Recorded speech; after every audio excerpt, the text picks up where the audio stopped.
Um jovem violento que chegou apenas como mais um na cidade pequena de Castelo dos Sonhos. Em meio a tantos, um jovem de 23 anos, por nome Márcio Martins da Costa, chegava de Redenção.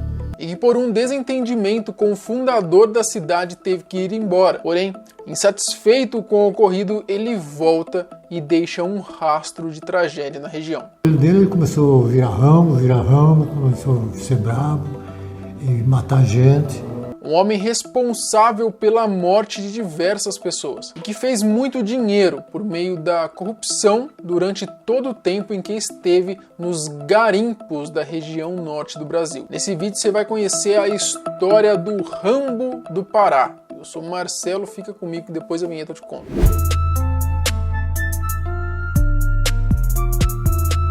No ano de 1977, um homem chamado de Léo Reck, ele tinha o apelido de Onça Branco. Ele chegou num lugar chamado de Vale da Esperança com apoio dos governantes para que ele ocupasse algumas terras que estavam sob o domínio dos índios caiapós. Bom, pelo jeito não era do interesse político deixar essas terras sob o comando desses índios. Castelo dos Sonhos é uma cidade próxima da região de Vale da Esperança e era cercada por 8 garimpos. Enquanto o Léo Reck construía a sua fazenda de gados, essa informação chegou até ele, a informação de que existia ouro na região, e muito ouro. Bom, com essa descoberta, obviamente o Léo começou a vender lotes e a cobrar taxas dos garimpeiros ali da região, e até mesmo iniciar atividades comerciais por lá. Eu gostei muito da região, no meio da selva pura, não tinha gente, não tinha ninguém, né? Depois que eu me coloquei aqui,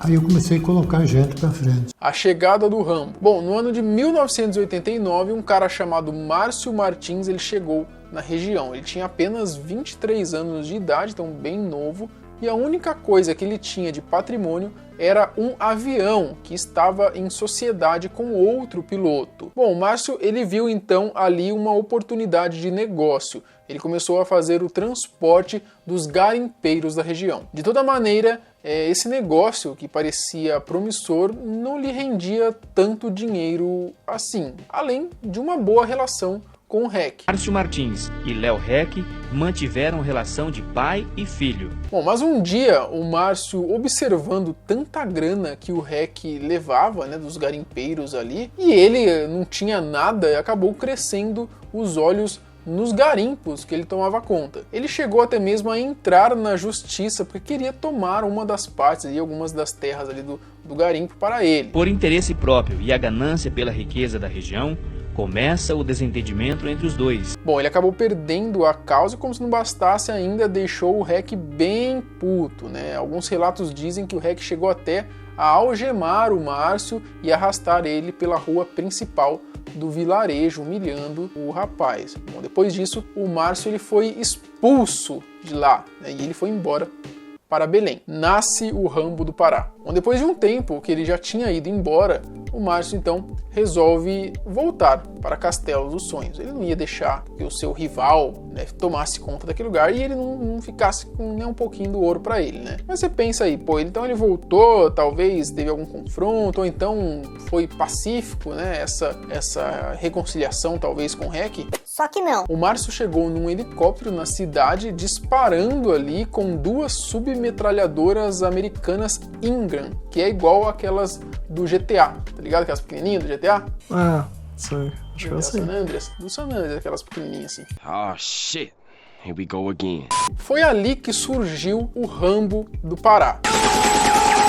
Ele deixou então as suas primeiras vítimas, que ao longo do tempo seriam muitas. Como que esse cara conseguiu um helicóptero, velho? Essa é uma grande questão também. Ou ele segurou atirando em cima do helicóptero? Cima do helicóptero. Então o cara que tava pilotando também o helicóptero tava sabendo da situação. Tava sabendo, o cara chegou pique Rambo mesmo, velho.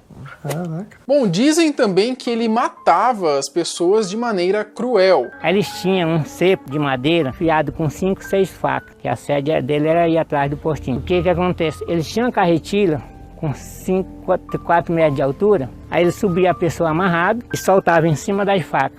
As conquistas do Rambo. Bom, lembra que eu disse que quando o Márcio chegou, então, em Castelo dos Sonhos, ele só tinha como patrimônio um avião? Bom, aproveitando da situação de pânico que ele acabou criando ali no meio dos garimpeiros, ele usou de toda a violência que ele tinha para se impor. Com isso, ele conseguiu lucros, bastante lucros, porque ele exigia, ele meio que conquistou ali alguns garimpos e ele exigia tributo de cada dono de draga. Draga são aqueles negócios que você extrai ouro, tá ligado? Que fica rodando assim. Bota aí um videozinho de uma draga aí. Bom, enfim, ele acabou criando até mesmo uma mineradora e uma empresa de aviação, só pra vocês terem ideia do quanto que ele começou a lucrar aí com esse tanto de ouro que ele estava pegando. Bom, entre outras formas de comércio também, né, e tudo ele negociava a partir ali de gramas de ouro que ele tinha ali em abundância. Em 3 anos, praticamente, o Rambo do Pará, que antes só tinha um aviãozinho furreco, agora ele já tinha 17 aviões pequenos, 5 caminhões, 6 postos de combustíveis e centenas de quilos de ouro. Fora que ele também tinha um verdadeiro exército ao seu comando, né? Mais de 60 homens armados que tomavam conta ali de mais ou menos 2.000 garimpeiros. Márcio passou a controlar o acesso ao Vale do Esperança com 18 aviões, radioamadores e um arsenal que incluía metralhadoras e outras armas. Rambo do Pará versus Onça Branco. Bom, durante todo esse tempo, a guerra na justiça do Onça Branco rolando ali contra o Rambo do Pará, e tudo isso ia se desenrolando conforme a grana ali dos garimpos também ia caindo no bolso dos políticos da região. O Rambo do Pará, que também não era burro nem nada, também tinha bastante contato político, tanto de Belém quanto de São Paulo, e isso acabou fazendo com que ele conseguisse se safar de muitas das condenações, de muitas investigações também. Ele chegou a ser preso 5 vezes, mas conseguiu liberdade bem fácil por conta desses contatos importantes. Ele ainda tinha a cara de pau de falar que bandido tinha que ficar preso mesmo, mas parece que quando era contra ele esse ditado não valia, aí era outro esquema. O poderoso Rambo foi preso por 2 vezes, mas consegue escapar e volta para o seu QG. Bom, quando o ouro começou a ficar escasso, porque é isso que acontece, o ouro é um recurso finito, uma hora ele vai acabar ali, os caras estão minerando, uma hora vai acabar. Quando começou a ficar, ele começou a ganhar menos, para poder manter ali o seu poder e todo o seu patrimônio. Dizem que ele começou a entrar para o mundo do tráfico. Ele usava seus aviões para trazer drogas da Bolívia para o Brasil. Além de tudo que ele fez no garimpo, o Márcio então ele teria também comandado um refino de cocaína no Vale da Esperança, sempre gastando bastante do que ele conseguia ganhar com propina para as autoridades, para ele continuasse agindo ali, assim essas autoridades não barrariam seus negócios. O final trágico. Bom, nessa época a criminalidade estava avançando muito também no estado, e o Jader Barbalho, que era governador do Pará, ele começou a ser cobrado pelo Jarbas Passarim, que era então ministro da Justiça na época, e foi assim que o Rambo do Pará começou a ser alvo e perseguido pela polícia. Alguma coisa tinha que ser feita para conter ali ao tanto de criminalidade que estava acontecendo na região. Dizem que o próprio governo, então, teria se encarregado de eliminar o Rambo do Pará, porque, afinal de contas, ele sabia demais, Até que um dia, durante uma perseguição, o Rambo, ali fugindo do exército, da polícia, ele acabou indo para sua fazenda e ele ficou por lá. É dito que ele ficou numa parede falsa, algumas pessoas dizem que ele ficou num esconderijo que tinha lá. Ele ficou de 2 a 3 dias, ele ficou escondido lá, porém, uma hora ele tinha que sair, porque ele tinha que comer, tinha que beber água, enfim. E quando ele saiu, a polícia, o exército, enfim, ainda estava por lá, ainda estava procurando por ele, e aí acabaram encontrando. O Márcio então teria sido alvejado no rosto, em seguida no coração, e aí foi o fim de um reinado impiedoso do Rambo do Pará. Foi neste local que encerrou o ciclo de Rambo. Algumas pessoas dizem também que ele ficou escondido por bastante tempo e que alguns de seus homens levavam para ele lá, e ele ficava vivendo de água e rapadura.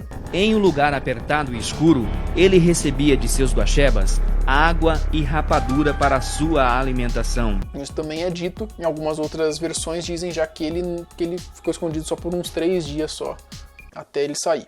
Rapadura é bom, né, mano? Todo mundo vai pro mato, leva rapadura. É energia pura, né, velho? É açúcar essa porra aí, né? Energia pura, mano. Então você tem ali a glicose que você precisa e você tem a água, acabou, entendeu? Lógico, você precisa de mais coisa, precisa de proteína, precisa de... Mas você vive. Mas você vive, entendeu? Então, mano, com rapadura e água você vai ficar... História nunca esquecida. Bom, desde o dia 2 de setembro de 1989, quando voltou para Castelo dos Sonhos, né, até no dia 9 de janeiro de 92, quando foi morto, o Rambo do Pará esteve envolvido na morte de mais ou menos 300 pessoas. Então, por isso que ele também é conhecido como isso, né? Como Rambo, né? Dizem que as pessoas sofreram muito terror mesmo nessa época de reinado dele lá.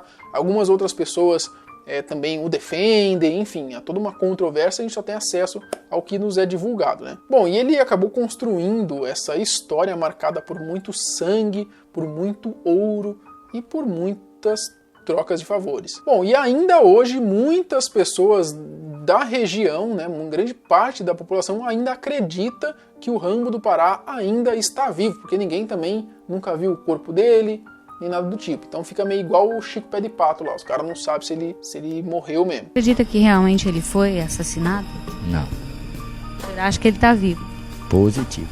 Ou sei lá, se deram um sumiço nele, ó, some daqui e tal, não aparece mais, porque afinal de contas era interessante que ele não continuasse no comando da região. Bom, já nos dias atuais a cidade não sobrevive mais do garimpo, né? Ela hoje vive praticamente da pecuária e também turismo também, e quase na fronteira com o Mato Grosso fica uma das bases aéreas mais importantes do país. Bom, que no final dos anos 80 foi difícil para a população de Castelo dos Sonhos, isso é fato. Mas de toda maneira esse reinado impiedoso e cruel do Rambo do Pará acabou. E hoje, ao que tudo indica, eles podem viver um pouco mais tranquilo, essas pessoas, né? Eu quero saber de você já conhecia essa história do Rambo do Pará? Não.